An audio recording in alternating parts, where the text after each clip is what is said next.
పెద్దపల్లి జిల్లా రామగుండం పారిశ్రామిక ప్రాంతంలోని పలు ప్రైవేటు ఆసుపత్రుల నిర్వహణ పనితీరును జిల్లా వైద్య ఆరోగ్య శాఖ అధికారి అన్న ప్రసన్న కుమారి పరిశీలించారు. అయితే గతంలో ఈ ఆసుపత్రులలో వైద్యం పొందిన బాధితుల రికార్డులు నమోదులను ఆమె పరిశీలించారు. ప్రధానంగా చీఫ్ మెడికల్ ఆఫీసర్ నుంచి వచ్చిన ఆదేశాల మేరకు ఆసుపత్రులలో వైద్యం చేయించుకుని సీఎం రిలీఫ్ ఫండ్ కు దరఖాస్తులు చేసుకున్న వారి వివరాలను స్పష్టంగా పరిశీలించారు.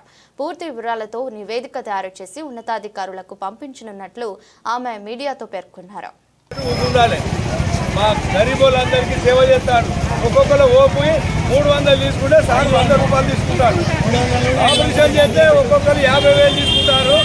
సార్ మాత్రం తక్కువ ఫీజుతోటి జనాలను మొలై చేస్తాడు. గరీబులను చూస్తాడు. ఇక్కడ పేద ప్రజలకు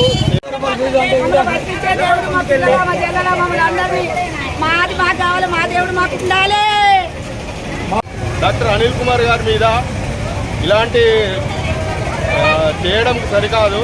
ఎందుకంటే తను డబ్బులు ఉన్నా లేకపోయినా ప్రతి ఒక్క పేషెంట్కి న్యాయమైన చికిత్స చేస్తున్నాడు.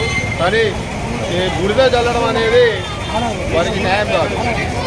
కుట్రపూరితంగానే అనిల్ కుమార్ గారి మీద ఇలాంటివి చర్యలు తీసుకోవడం సరికాదు.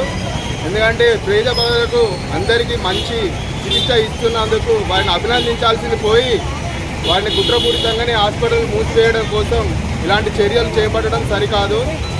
రామగుండం ప్రజలు నా గుండెలో పెట్టుకుంటారని మరొకసారి తెలియజేస్తూ హాస్పిటల్ మూసివేసే పరిస్థితి వస్తే ఖచ్చితంగా మేము రాస్తారోకో చేసి మేము చర్యలు చేపడతామని చెప్తున్నాం.